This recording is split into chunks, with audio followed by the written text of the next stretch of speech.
Hello friends, start करते हैं आज का नया video that is based on the loops. हम सी प्रोग्रामिंग में इससे पहले हमने कंडीशनल स्टेटमेंट पढ़े थे। अब हम लूपिंग स्टेटमेंट पे आए हैं। बहुत ही इंपॉर्टेंट होते हैं लूप्स और इसका क्या यूज है देखेंगे हम अपने प्रोग्राम्स में कि कैसे कैसे हम इसके टाइप्स पढ़ेंगे फर्स्ट ऑफ ऑल, और फिर इसके प्रोग्राम्स करेंगे। फर्स्ट ऑफ ऑल लूप हमारा यूज क्यों करा जाता है ये एक बार डिस्कस कर लेते हैं। Actually the definition is also there. A loop statement allow user to execute a statement or group of statement multiple times. Actually कभी कभी हमारे पास ऐसा ऑप्शंस होते हैं कि हमें एक कोड को बार बार एग्जीक्यूट कराना पड़ता है, और वो एक सिंपल लाइन का कोई भी कोड हो सकता है या मल्टीपल लाइन का कोड होता है, और हमें रिपीटेडली टास्क करनी होती है, तब हम लूप्स का यूज करते हैं। अब लूप्स होते कितने टाइप्स के हैं फर्स्ट ऑफ ऑल तो देखें तो for loop, while loop and do while loop. There are three types of main loops available: for loops, while loop and do while loop.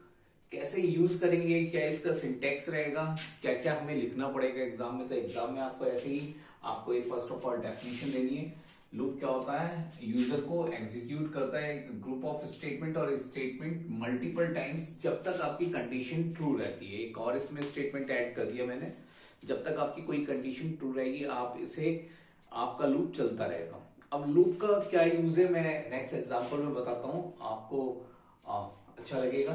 Next तो चलते हैं लूप्स पे एंड देन सबसे पहले बात करते हैं फॉर एग्जांपल। अभी तक एक एग्जांपल के थ्रू बताता हूं। फर्स्ट ऑफ ऑल आपको मान लीजिए एक हेलो ही प्रिंट करना है। अभी तक आप हेलो प्रिंट करते थे, मैं कहता हूं एक से एक आप हेलो प्रिंट करके दिखाइए वन टाइम। तो आपने एक प्रोग्राम बनाया, सीधे मैं void main से चलता हूं, void main,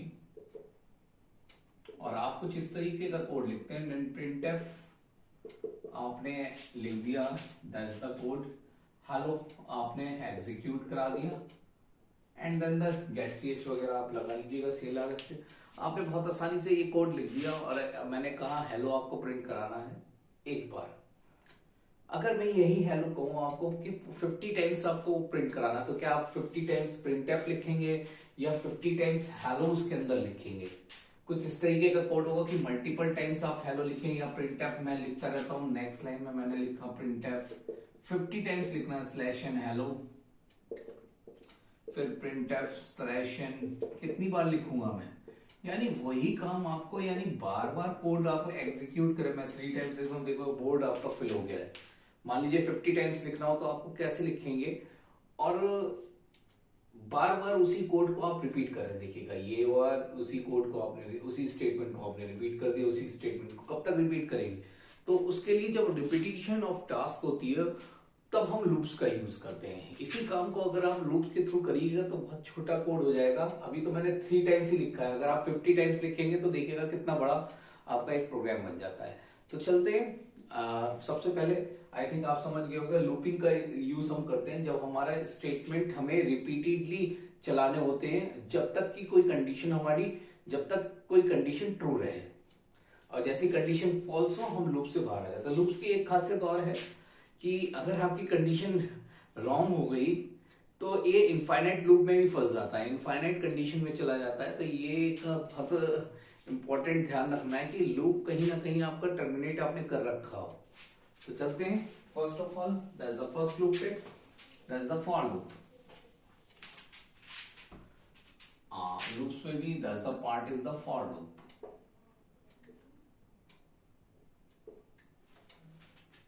फॉर लूप का बहुत ही इंपॉर्टेंट रोल है। फर्स्ट ऑफ ऑल अगर आप देखें इसमें इसका एक सिंटेक्स है, जनरल सिंटेक्स, बाद में मैं डेफिनेशन बताता हूं। सिंटेक्स क्या होता है? For initialization,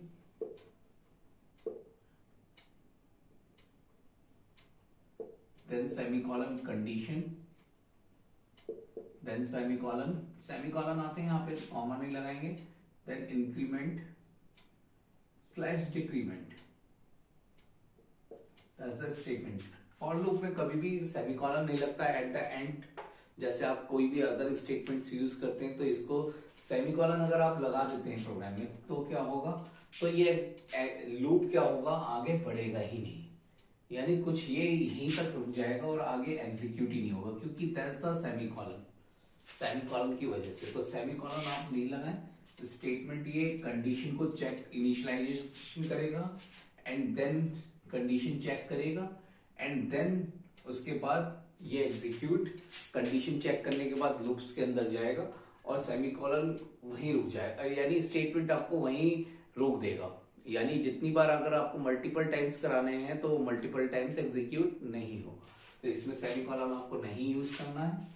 then the syntax for initialization, condition and increment, यानी तीनों चीजें इसके अंदर बाउंड हो जाती है। इनिशियलाइजेशन भी होता है, कंडीशन भी होता है और इंक्रीमेंट एंड डिक्रीमेंट भी होता है।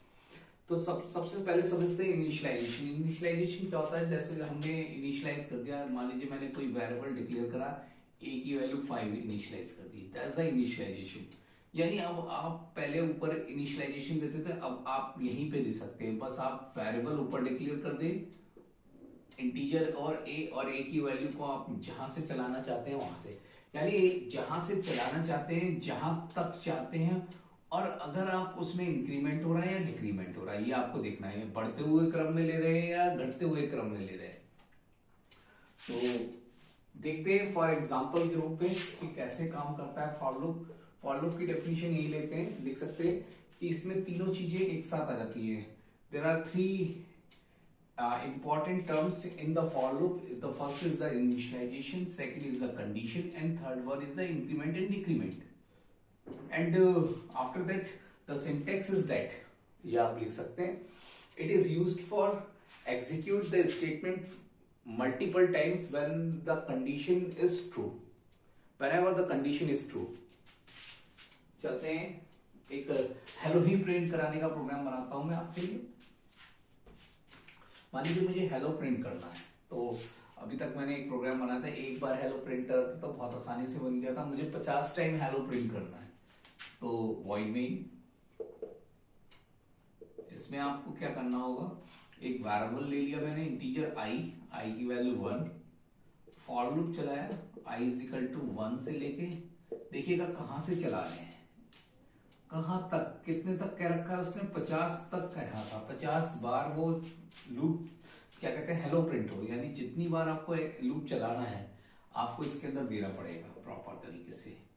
एंड देन 1 के बाद 2 आए, 2 के बाद 3 आए, 3 के बाद 4, कब तक चलता रहे लूप, जब तक वो i की वैल्यू कितनी ना हो जाए, 50 नहीं 50 ना हो जाए। करे क्या ये काम, जैसी i की वैल्यू 1 हो, then check the condition, 1 is छोटा है 50 से, बिल्कुल सही, देन प्रिंट कर दे, मैंने लगा दिया /t और हेलो, प्रिंट कर दे, और देखिएगा ये प्रोग्राम कितनी बार चल रहा है। सबसे पहले कंडीशन चेक करी, देन उसने नहीं इनिशियलाइजेशन करा, i की वैल्यू 1 से, चेक करा 1 इज लेस देन 50, बिल्कुल सही, देन प्रिंट करा हेलो, देन इंक्रीमेंट i की वैल्यू 2 ही, फिर से लूप चला i की वैल्यू 2 पे, देन कंडीशन चेक हुई, देन प्रिंट करा हेलो अगेन। ये कितनी बार लूप चलता रहेगा, यानी ये चलेगा आपको कितनी बार हेलो प्रिंट करेगा, 50 टाइम्स। तो that's the best way for, जब रिपीटिशन ऑफ टास्क आपकी ज्यादा हो जाती है, किसी काम को आपको बार बार करना होता है, तब हम लूप्स का यूज करते हैं। I think next is the term, मान लीजिए 100 बार चलाना है तो 100 बार प्रिंट करना है, तो आप 100 लिख दीजिए, 100 बार प्रिंट हो जाएगा। तो I think that's the very simple way to represent, इसमें एक ब्रैकेट और लगा लेना, ch वगैरह लगा लेना, simple way to represent the for loop. चलिए एक और रिप्रेजेंटेशन देखते हैं फॉर लूप का। मान लीजिए आपको काउंटिंग प्रिंट करानी है 1 से लेकर 10 तक, तो आपको अगर काउंटिंग प्रिंट करानी है तो वॉइड मेन, मुझे 1 to 10 तक नंबर प्रिंट कराने, मैंने एक वेरिएबल मान लिया integer i is equal, i initialization करने की जरूरत नहीं, फॉर लूप में हमें 1 से चलाना है, कहां तक चलाना है, 10 तक काउंटिंग प्रिंट हो जाए। तो मैंने अंदर क्या लिख दिया, printf /n और %d i, और that's the get ch।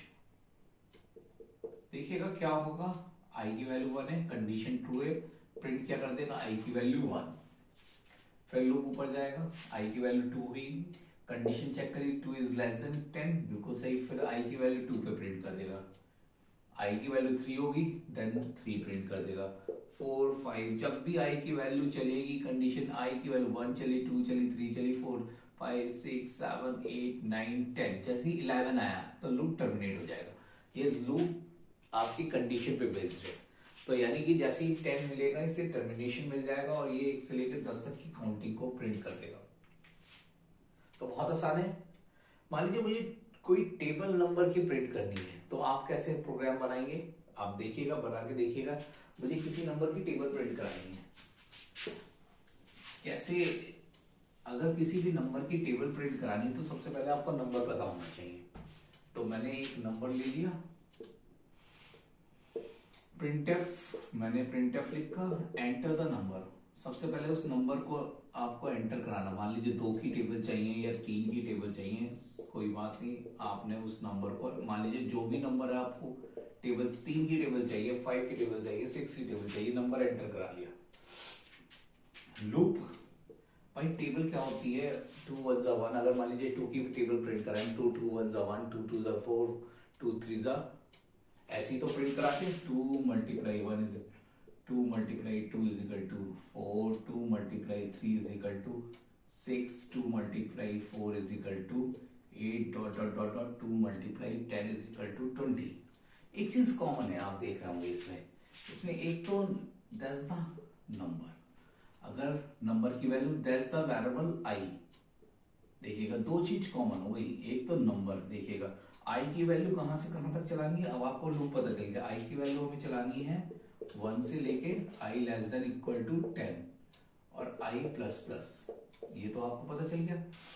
अब प्रिंट क्या कराना है इसके अंदर, प्रिंट हमें ये वैल्यू करानी है जिसमें क्या मल्टीप्लाई होके आ जाए, नंबर मल्टीप्लाई आई, यानी नंबर मल्टीप्लाई आई तो हमारा इधर आएगा, और ये क्या हो, किसी वेरिएबल के अंदर स्टोर कर लेते हैं, दैट्स द टेम्प।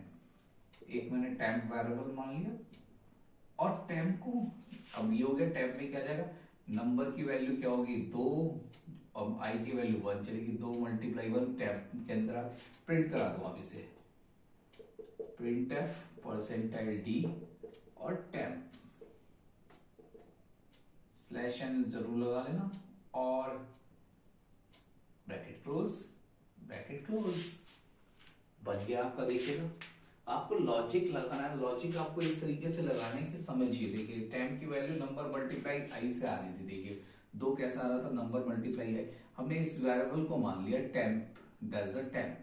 आप डायरेक्ट भी लिख सकते हैं, जैसे मैंने ये लिखा है ना, आप टेम्प का यूज करेंगे नहीं, टेम्प एक वेरिएबल है, मान लीजिए आपको टेम्प का यूज नहीं करना है तो आप डायरेक्ट कोड लिख दीजिए, कोई बात नहीं। बहुत सारे ऐसे ही काम हम कर देते हैं। प्रिंट एफ डायरेक्ट लिखिएगा, स्लैश एन परसेंटाइल डी, और यहां पे लिख दीजिएगा नंबर मल्टीप्लाई आई, और ये आपका वैसे ही प्रिंट करेगा जैसे आपका अभी प्रिंट हो रहा था। तो ये टेबल का प्रोग्राम है, आई थिंक आपको बहुत बढ़िया लगा होगा। This is the for loop for, और भी इसकी प्रॉब्लम्स आएंगी आगे, और हम सीखेंगे कि कैसे हम लूपिंग को यूज कर सकते हैं अपने प्रोग्राम्स पे। बहुत सारे प्रोग्राम्स बन सकते हैं, इसके और भी वीडियोस मिलेंगी आपको। Thank you for joining the session, thank you.